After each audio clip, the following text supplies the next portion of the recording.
ladies and gentlemen, this is our last stop. We have like 2 hours and some change to go. So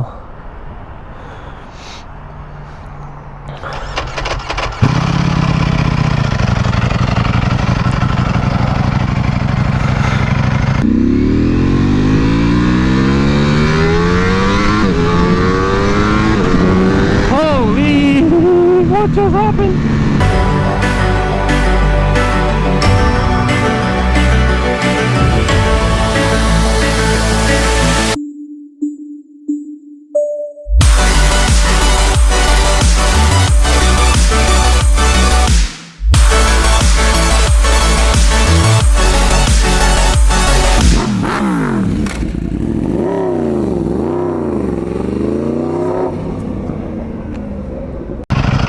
Let's get the last 2 hours started. I believe it's like 120, no, I think it's like 130 miles to get home. I filled up. I think this was my 5th or 6th time. Honestly, oh, I switched it to 2nd because I thought I have GP shift. Still, it's habit, guys. Yeah, it is dark, so I am triple layered now.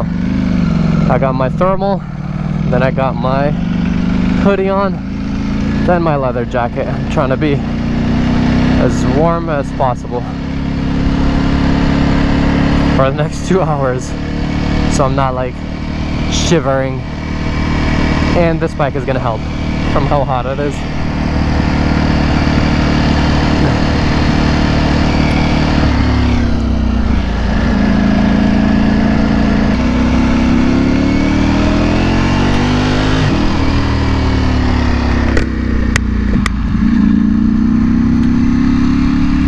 This helmet is so dang loud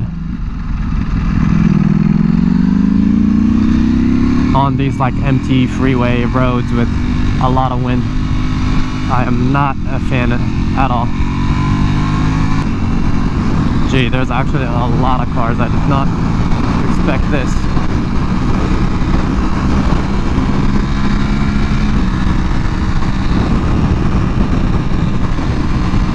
Yeah, I was trying to avoid the night rides because of 2 things. A, it's gonna be a little bit colder. Well, a lot bit colder actually, especially because if you guys saw in that last video, we were heading towards that fog and clearly we are in it. You guys probably can't see, it probably just looks pitch black, but I can see that it's like darker than what it should be and it's like very hazy. And even though my upper body is like warm because I'm wearing a heated thermal, well, not like heated, but like, you know, a thermal that helps like, you know, keep my body warm, and a thick hoodie and my leather jackets. But I'm wearing the thermal kind of like pants and jeans on top of it, and here like the exposed area, it's like freezing. Like my kneecaps are fucking gonna be ice by the time we get home. It is currently 5:50, say 6, so we're not gonna be home around 8. We started this entire trip at 10:30. Yeah, I believe like 10:35 to be exact. So 10:30 to 8. I was talking about like the other reason why I didn't want to drive at night as much, because, you know, visibility is kind of limited and people are not gonna see me as well as during the day, because, you know, during the day it's like a hot red bike. People do end up noticing it, especially because it's quiet right now. People don't notice as much. So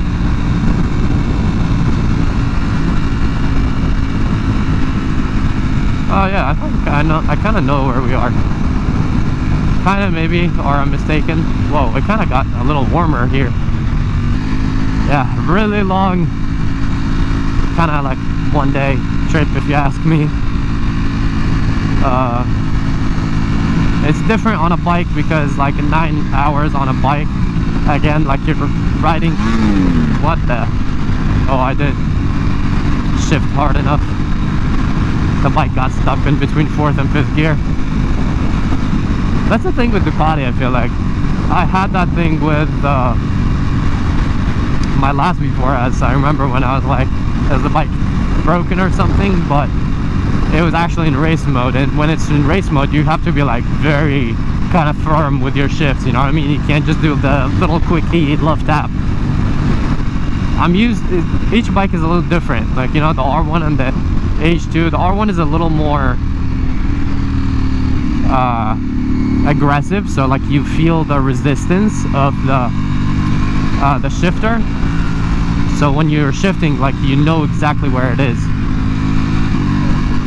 This bike is like kind of like softer, and the H2 is just like butter smooth. It's almost like as soon as you tap it, it just shifts for you. At least I'm talking about the upshifts, not the downshifts. The downshifts are, as you guys saw, pretty aggressive. Even though it's the last 2 hours, I feel like it's gonna feel like it's the longest and most stressful. But since we are pretty much almost in LA, we are gonna see a few cooler cars like this right here. GT3 RS, that is insanely loud. Oh, we're in the hills. You feel it, like the same second you enter the hills, you feel it. It's like, it went from, like I'm chilling, my legs are a little bit cold, to my whole body just like got goosebumps. It's almost a little sketchy lane splitting with this bike right now, because I'm used to like slightly heavier bikes that are not as nimble. So it's like sometimes, like when I'm doing cars, I have to do like micro adjustments, not too much input like I'm used to with my other bikes. But that also means that like the bike responds faster, like in case somebody like decided to, like, I don't know, get into, like, kind of push me over to the side, I can probably move faster with this bike. I'll continue maybe a little bit back in downtown LA, and probably all the way when we get back home.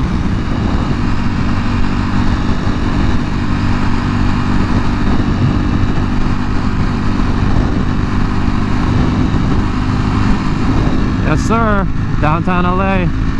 I got something in my eye while looking sideways. I think I stopped recording at like what, 30? When I was at 30 miles, I'm currently at 85. So, wow, like it's been 55 miles. Felt like forever for me. It was 0 time for you guys. I went through so much traffic, not like this, like literally like dead stop traffic where I had to split lanes going like 10 miles an hour. That was horrible. Like probably like 2-3 separate times it opens up and something else comes up. I did not realize I was 50 miles away from downtown LA. I thought I was definitely closer. So, but this is a good sign. That means I'm almost there. The streets here in LA are literally dog shit, man.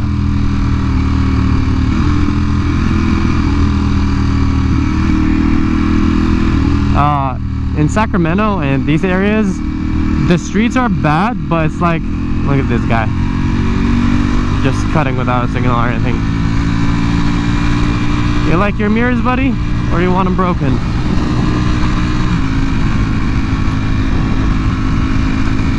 Anyways, I was saying that back in Sacramento and all that, there's like, the roads aren't great. They're like, actually, I would say they're probably the same as LA, honestly, because they have like messed up shit on the road, but like it's very aggressive. Like when I hit it, it feels like I've hit a brick wall or something, you know what I mean? It's like a very abrupt jerk.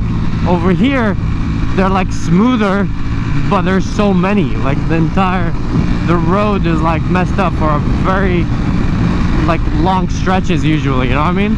I had to do a little stupid thing too on the way here.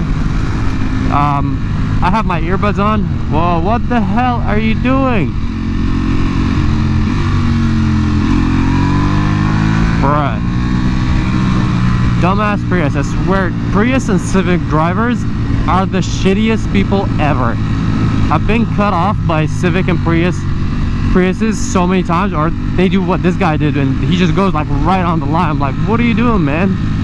By the way, for the people that talk shit in the comments. I've seen like a couple, like 1, 2, 3, something like that, comments saying that like, oh, like you can't not expect people to cut you off if you're splitting lanes.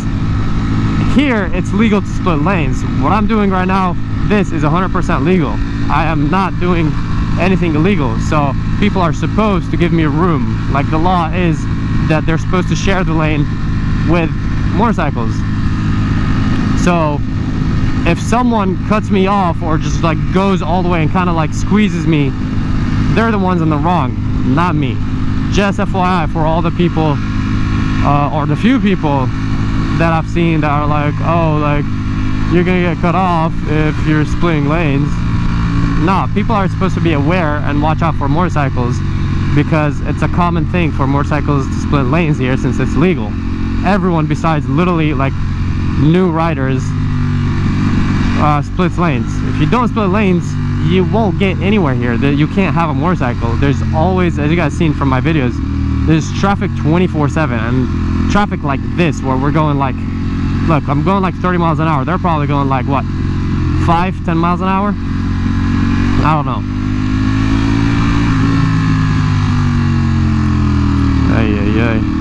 Because this bike ain't no joke. I've had an 1199, I've ridden 959, never an 899 actually, which is kind of, I mean, I feel like an 899 is stupid. I didn't even know they exist until I met a friend that has one. I thought they start with the 959s. I love the 959. I don't know why. I feel like it's the perfect like little bike for the streets and stuff like that, you know, for commuting. These bikes are definitely overkill for what I'm doing. These are like track weapons, or like, I don't know, straight line smackdowns, weapons. That's what these bikes are for. But for just cruising around and all, a 959 would be really nice. My body started getting so achy after I hit the second like traffic patch. The first one definitely did a toll on me, but the second one is where like it really got to me, where like every time I strain out my knee like this, like it pops majorly. Both knees, my ankles, everything. Just because I feel like going slower, you're kind of like more tensed up and you have to like shift gears, blah blah blah, you know. It's just more engaging and more like annoying, you know, because you have to like squeeze through cars and stuff like that. So it's definitely like more tiring than if you're just on an open road and you can sit in whatever position you want one-handed and just kind of enjoy the cruise. Yeah, driving in traffic is way more tiring than, like, right now it's fine. I'm not talking about this. I'm talking about like the really slow traffic where you're going like 40 miles an hour and under. That is when it's like really tiring, because you're in like second to third gear and you're just up down, trying to maneuver around cars and shit. Is that an Ninja 300? Yeah, it is. My first bike, ladies and gentlemen, that lasted like 2 weeks and then I got rid of it. And yeah, I was saying like I didn't want to put my cardo on this helmet because this is a race helmet. I already felt bad putting the GoPro on it, but I thought about it. I was like, I'm gonna put a GoPro on it regardless, because even though it's gonna be my track helmet, I'm gonna film my track session. So either way, I'm gonna put the chin mounts on it, which, if you guys don't know already, there's a special code in the description. You should get your chin mounts. It survived my last crash on the V4. Everything was destroyed. The bike was totaled. The subframe was in pieces. The helmet was destroyed, but the chin mount and GoPro stayed connected. Tell me how crazy is that? And that's why I believe in it. And I also believe in Scorpion helmets, because it survived a really bad crash when my head was perfectly fine. Maybe lost a couple brain cells, but for the most part I was fine. Yeah, I'm starting to feel like tired and slightly drowsy. My attention, I keep like zoning out, so that's not good. Stay alert, stay alert. I don't recommend you guys do what I do. If you did do a long trip similar to what I'm doing, take more breaks, rest up, get some sleep. I'm a very kind of like trying to, like, you know, just get it over with type of guy. So I need gas. That's a buzzkill. I don't want to stop. I'll just stop nearby home, hopefully. the bike doesn't die on me. Alright, I'm pretty sure you guys don't want me to just keep complaining. I might sound like a little B word, but I'm pretty beat. I'm gonna cut the video and I'll catch you guys in a little bit for me or for you guys in like 3, 2, 1. Last stop for the day, hopefully. Here we go. Wow, gas is actually cheaper here than where I was going. It's 4.9. 3.5. Let's do sport. Are we in sport now? Whoa. Whoa, okay. There's actually a big difference. Is it me or the shift smoother? Probably because I'm higher in the RPM.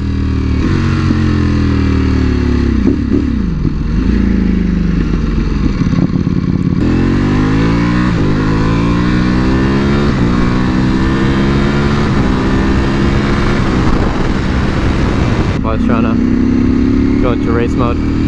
Whoa, the throttle is way more responsive in race mode.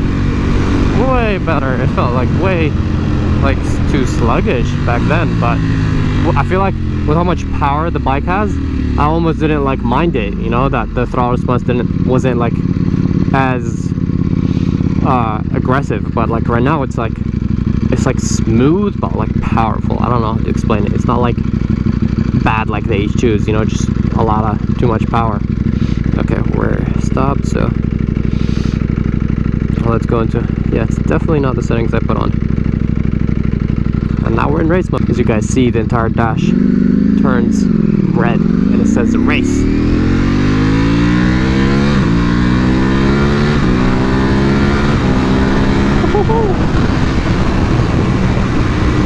Oh yeah, baby. Race mode is where it's at. But probably a little sketchy because all the traction controls and everything is like set almost to the lowest. It's not off, but it's like really, really low.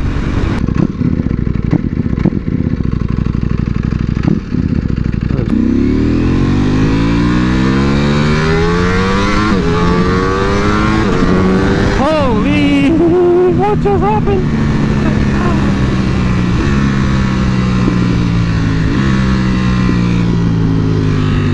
Whoa, this is the first time I like opened it up a little bit. I was like probably barely even half throttle, if even.